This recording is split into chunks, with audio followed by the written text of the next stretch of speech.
ربنا إنا أطعنا سادتنا وكبراءنا فأضلونا السبيلا। সন্তান বলবে, আয় আল্লাহ, আমার মা বাবা আমাকে নামাজ শিক্ষা দেয় নাই, ইসলামের পথে চলার জন্য শিক্ষা দেয় নাই। আয় আল্লাহ, আমি আজকে আপনার বিরুদ্ধে চলছি। আয় আল্লাহ, নবীর সুন্নত মতো চলি নাই, নবীর সুন্নতের বিরুদ্ধে চলছি। আয় আল্লাহ, কত হারাম খাইছি, কত হালালকে বাদ দিয়া চলছি। আয় আল্লাহ, আমাকে এজন্য আমার মা বাবা শিক্ষা দিয়া রাখে নাই। শীতের সকাল, হায় আল্লাহ, ফজরের আজান মুয়াজ্জিন যখন দিতেছে, আসসালাতু খায়রুম মিনান নাউম, আমার বাবা যখন আজানের শব্দ কানে চলে গেছে তখন তিনি উঠা নামাজ পড়তে চলে যায়। যখন যাওয়ার সময় আমি ছোট মানুষ ছিলাম, আমার বাবা আমাকে আল্লাহ নামাজ পড়তে নিয়ে গেল না। আমার বাবা আমাকে আরো বেশি করে লেপটা গায়ে দেওয়ায় দিলেন, যেন আমি আরো ঘুমাইতে পারি। আমি ছোট্ট মানুষ, যেন আমি এরকম কষ্ট না করা লাগে। আমার বাবা ইবাদত করছে, আমাকে ইবাদতের জন্য তাগিদ করে নাই। আয় আল্লাহ, আজকে মা বাবার কারণে আমি জাহান্নামী হয়ে যাইতেছি। আয় আল্লাহ, জাহান্নামের আসামি হয়ে গেলাম। আয় আল্লাহ, আগে আমার মা বাবাকে জাহান্নামে দেন, এরপরে আমি জাহান্নামে যাব। এদেরকে জাহান্নামের রাস্তার উপর শোয়া দেন, এদের বুকের উপর পাড়া দিয়ে আমি জাহান্নামে যাব। কত বড় একটা দুনিয়ার মধ্যে গুনাহ কাম করতেছে বর্তমানে মা বাবারা। ও দোস্ত, এই জন্যই যখন আপনার সন্তানের বয়স 7 বছর হবে, তখন এই সন্তানকে আপনি ইসলামের পথের দিকে টানেন, ইসলামের পথের দিকে টানেন, যেন ইসলামের পথে চলতে পারে, যেন আপনার বিরুদ্ধে কথা না বলতে পারে। আপনার যতটুকু পরিমাণ দরকার যেন চেষ্টা চালায় যাইতে হবে। চেষ্টার পরে যদি তিনি তার মতো চলে, ওইটা তো আর আপনার আল্লাহর কাছে হিসাব দিতে হবে না। কিন্তু আপনি যদি ওরকম শীত মনে কইরা সন্তানকে ওই রকম ল্যাপটা বেশি করে গায়ে দেওয়া দিলেন, মানে আপনি গুনাহগার হয়ে গেলেন। যতই ইবাদত করেন না কেন, ইবাদত আর কাজে হবে না। আল্লাহর কাছে বেশি বেশি তওবা করা দরকার। ওই সন্তানকেও নামাজের জন্য তাগিদ দেওয়া দরকার। নিজেকেই জাহান্নাম থেকে বাঁচালে হবে না, অন্যকেও বাঁচাতে হবে। 1 নম্বরে নিজেকে বাঁচান, তারপরে আহাল পরিবার বাঁচান। এটা তো কোরআনের মধ্যেই বলা আছে, ইয়া আইয়ুহাল্লাযীনা আমানু কু আনফুসাকুম ওয়া আহলিকুম নারা। আগে নিজে জাহান্নাম থেকে বাঁচো, পরে আবার আহাল পরিবারকে বাঁচাও। আহাল পরিবারকে 2 নম্বরে বাঁচাইতে বলা হয়েছে। নাম্বার 1 নিজেকে বাঁচাও। এজন্যই বলা হয় নাই শুধু নিজেকেই বাঁচাও, জাহান্নামী থেকে যদি অন্যকে বাঁচানোর দরকার নেই, এরকম কোনো কথা বলা হয় নাই। আপনি নিজেই জাহান্নাম থেকে বাঁচতে আছেন এবং পাশাপাশি আরেকজনকে, যেরকম আপনার সন্তানকে আপনি ল্যাপ গাওয়ায় দেয়া, যেরকম ঘুম লাগাইলেন, ওই সন্তানকে আজকে যদি নামাজের জন্য তাগিদ দিতেন, আপনি যেরকম জান্নাতের টিকিট পান ওরকম আপনার সন্তানও পাইতো। কিন্তু আজকে আপনার সন্তান পায় নাই, আপনি পাইছেন। সন্তানের কারণে আজকে আপনারও পর্যন্ত জাহান্নামে যাইতে হইতেছে। আজকে এই জন্যই বলতেছি, ছেলেকে শুধু বিসিএস ক্যাডার, ডক্টর বানাইলে, ইঞ্জিনিয়ার বানাইলে হবে না। পাশাপাশি ইসলামিক কিছুটা হলো আপনার ছেলেকে জ্ঞান অর্জন করাতে হবে। যদি না করান তাহলে ওরকম হবে। কত জায়গায় দেখেন ঘটনা ঘটে, সন্তান মা বাবাকে খাবার দেয় না। কত মা বাবা দেখলাম রাস্তায় পয়রা ভিক্ষা করতেছে, সন্তান ঠ্যাঙের উপর ঠ্যাং দিয়া কি সুন্দর করে খায়। মা বাবা ওই দিক দিয়ে রাস্তায় মানুষ থেকে ভিক্ষা করে। আমার নিজের চোখেই দেখার, যখন আমি ঢাকায় পড়াশোনা করি, তোর বসুন্ধরার রাস্তায় দেখলাম এক মুরব্বী বাবা তার সন্তান চাকরি করে, কিন্তু তিনি এখন বর্তমানে দেখি রাস্তার পাশে বসে ভিক্ষা করে, হাঁটতেও পারে না ঠিক কইরা। তো তখন আমি বললাম, তো বৃদ্ধ বাবাজি বললেন, বাজান, আমারও সন্তান এখন বর্তমানে চাকরি করে, সে চাকরিজীবী, আর আমি এখন রাস্তায় ভিক্ষা করি। বৃদ্ধ বাবাজি আজকে কেন রাস্তার মাঝখানে এরকম ভিক্ষা করতেছে? ওই যে সন্তানকে জেনারেল পড়াশোনা করাইছে, ইসলামিক জ্ঞান মাথার মধ্যে ঢুকায় নাই, সর্বটাক্ষণ ওই যে দুনিয়া দুনিয়া দুনিয়া শিখাইয়া গেলেন। আজকে দুনিয়া তাকে এমন ভাবে ধরছে, বাবা এই ঢাকা শহরে বসুন্ধরার রাস্তায় যমুনা ফিউচার পার্কের পাশেই দেখছি আমি, ওই জায়গায় বৈশা বর্তমানে ভিক্ষা করে, বাবা হাঁটতে পারে না, বাবার পা ঠিক করে চলে না, কি করবে এখন? বলতেছে, বাজান, আজকে যদি পেটটাই না থাকতো তাহলে আর এই রাস্তায় এরকম ভাবে ভিক্ষা করতাম না। ভিক্ষা করতেছি শুধুমাত্র পেটের দায়ে। সন্তান আজকে চাকরি করে, সন্তানে তার স্ত্রীকে নিয়ে সুখে শান্তিতে বসবাস করতেছে, আজ আমি এরকম রাস্তার মাঝখানে ভিক্ষা করতেছি, একটুও খোঁজ খবর রাখে না। এজন্যই বলতেছি বাজান, একটা সন্তান হলো আপনি ইসলামিক জ্ঞান মাথার মধ্যে দেন, একটা সন্তানকে আলেম বানান, হাফেজ কোরআন বানান। ওই একটা সন্তানের উসিলায় আল্লাহ আপনাকে মাফ করে দিতে পারে। এই জন্যই বলতেছি বাজান, হাতে ধরি পায়ে ধরি, একটা সন্তানকেও আপনি কমপক্ষে মাদ্রাসায় পড়াশোনা করায়া, আপনার সন্তানকে যদি দ্বীনি লাইনে পড়াশোনা করায়া ইসলামের পথে রাখতে পারেন, ওই একটা সন্তানের উসিলায় মাপ পাইবেন। কিন্তু দুনিয়ায় যেসব জেনারেল লাইনে পড়াশোনা করে ওই রকম হতে হবে সন্তান নিয়া, যেরকম ওই যে বৃদ্ধ বাবাজি দেখলাম রাস্তার মাঝখানে যেরকম ভিক্ষা করে, ওরকমই আপনাদের কপালে থাকতে পারে। আমি বলি না আপনার সন্তানকে ডাক্তার বানানোর দরকার নাই, এটা বলবো না। বলি না ইঞ্জিনিয়ার বানানোর দরকার নাই, এটাও বলবো না। বলবো না বিসিএস ক্যাডার বানান, এইটাও বলবো না। হ্যাঁ বানান, তবে ইসলামিক জ্ঞান যেন পাশাপাশি থাকে। ইসলামিক জ্ঞান ছাড়া আপনার সন্তানকে যতই জেনারেল লাইনে পড়াশোনা করান না কেন, যতটাই শিক্ষিত বানান না কেন, ওই যে স্ত্রীর প্রেমে পড়ে, মায়া মহব্বতে পড়ে আপনার মা বাবাদের উপরে অত্যাচার চালাবে শুধুমাত্র স্ত্রীর কথায় শুই না। কিন্তু আজকে আপনি দেখেন বাংলাদেশের মধ্যে যেই জায়গায় যায় খোঁজ নিয়ে দেখেন, আলেমের মা বাবা কখনো কষ্টে দুঃখের মধ্যে জীবন কাটায় না। টাকা পয়সা হয়তো কম, আলেমের বেতন কত? সারা গায়ে বেতন কত? 12 থেকে 13,000 টাকা। কি হয় আজকাল দুনিয়ার মধ্যে? দেখেন বাজারে গেলেই কত টাকা খরচ হয়ে যায়।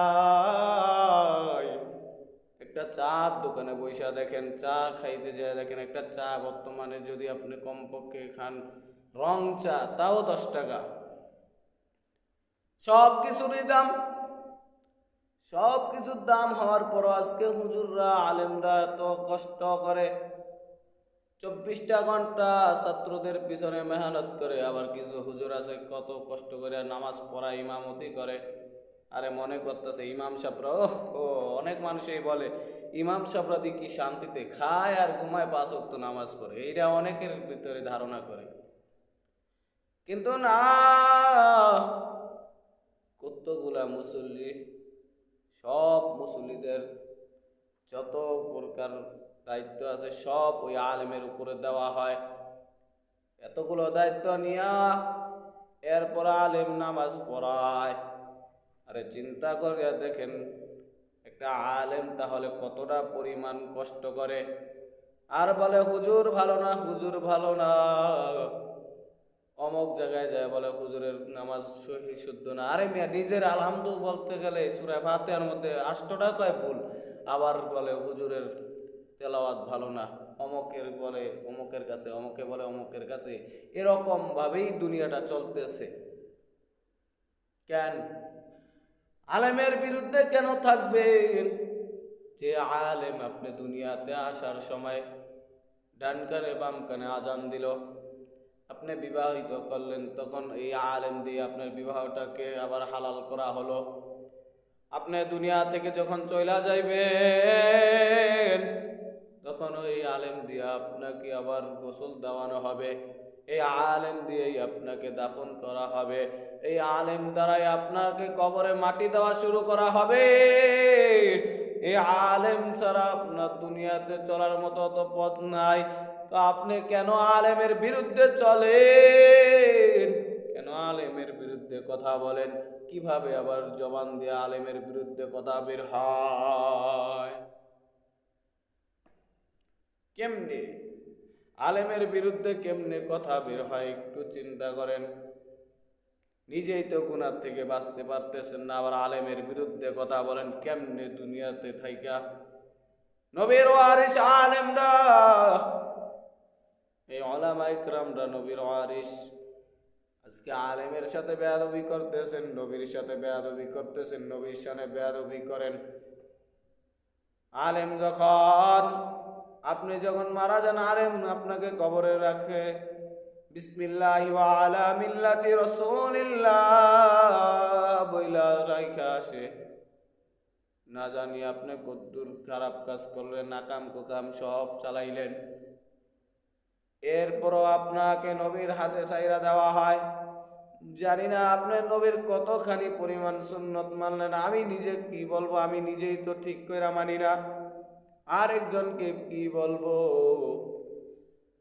নবীর সুন্নত মতো কে কতখানি পরিমাণ চললাম জানি না। আমি নিজেই জানি আমি একটুও ঠিক করে চলতে পারি না, আরেকজনে কিভাবে চলবে এটাও আমি জানি না। তবে নবীর সুন্নত মানি না, এরপরও নবীর হাতে দেওয়া হয় বিসমিল্লাহি ওয়া আলা মিল্লাতি রাসূলিল্লাহ। কিভাবে আমরা নবীর সুপারিশ পাবো আল্লাহ তাআলার কাছে? নবী কেমনে সুপারিশ করবে? লিমানিল মুলকুল ইয়াউম লিল্লাহিল ওয়াহিদিল কাহ্হার। আল্লাহর কুদরতি আওয়াজ এত ভয়ঙ্কর, এত ভয়ঙ্কর, হাসরের ময়দানটা থরথর থরথর করে কাঁপতে থাকবে। নবীরা, বেঈমানেরা, সব মানুষ বেহুশ হয়ে যাবে, জবাব দেওয়ার মতো কোনো উপায় থাকবে না। এরপর আপনার আমার মায়ার নবী উম্মত উম্মত বইলা কান্না করতে থাকবে, হাই উম্মতের কি হবে, হাই উম্মতের কি হবে?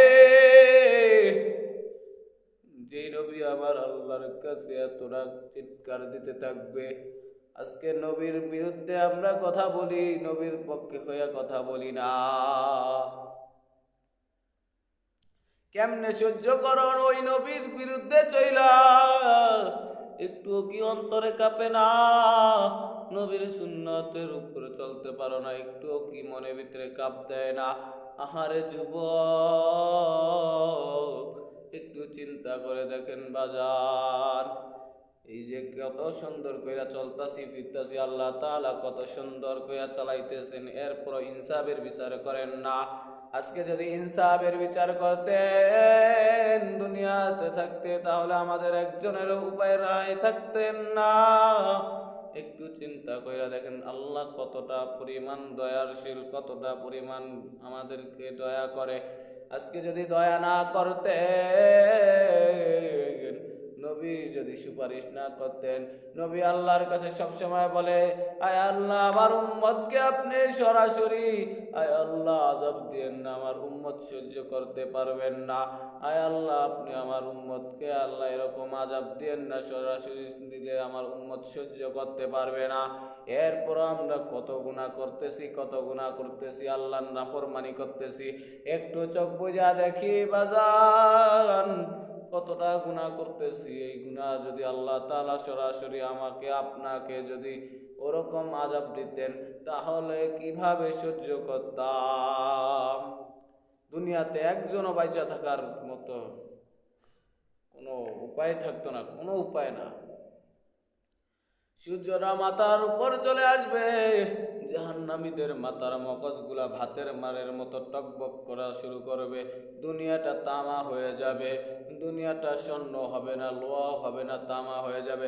তামার যেরকম এক পার্শ্ব গরম করলে পুরা তামার অংশটা গরম হয়, লোহার এক পার্শ্ব গরম করলে অন্য পার্শ্ব গরম হয় না, স্বর্ণের এক পার্শ্ব গরম করলে অন্য পার্শ্ব গরম হয় না। দুনিয়াটা তামা হয়ে যাবে, তামা।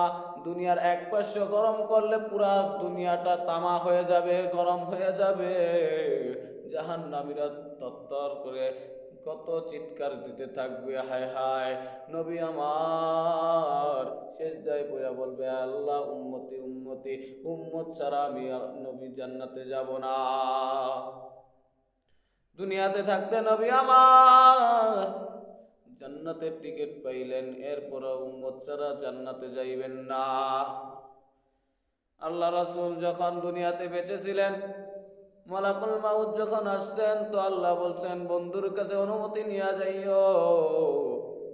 বন্ধু আমার যদি অনুমতি দেয় তাহলে আইনো, আর যদি না দেয় তাহলে ফিরিয়া চলে আইসো। এরপর নবী আমার দুনিয়াতে থাকেন নাই। নবী আমার কিয়ামত পর্যন্ত যদি দুনিয়াতে থাকতে চাইতেন তাহলে দুনিয়াতে কিয়ামত পর্যন্তই তিনি বাইচা থাকতে পারতেন।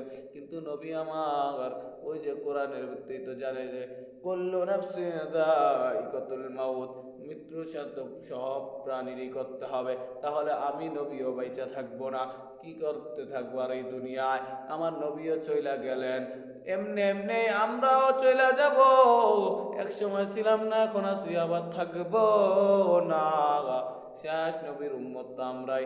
আমরা কিভাবে এত হায়াত পাবো? আগের জমানার মানুষ তো অনেক হায়াত পাইতে, আজকে আমরা সর্বোচ্চ 60 থেকে 70 বছর হায়াত পাই এই জমানার মানুষ। এই হালকা কিছু সময়ে এরকম বাহাদুরি করি আমরা, সারা গায়ে কত বছর বাহাদুরি করা যায়। এই বাহাদুরি নিয়ে কত রাজনীতিক, কত কিছু ভাবে চলাফেরা, কত মানুষ খুন করা, কত মানুষ হত্যা করা, সব কিছুর বেলায় থাকি, কিন্তু নবীর সুন্নতের বেলায় থাকতে পারি না। নবীর যদি পক্ষে হয়ে কথা বলতে বলি, কোনো জায়গায় দাঁড়ায় যদি কথা বলতে হয়, এই কথাগুলো সেইভাবে বলার আমাদের মধ্যে এরকম ইলম হাসিল হয় না। ওই যে পিছনে গোড়াই নষ্ট, গোড়া যদি ঠিক হয় সব ঠিক হয়ে যাবে। আজকে গোড়াই তো ঠিক নাই। গোড়া যদি ঠিক হইতো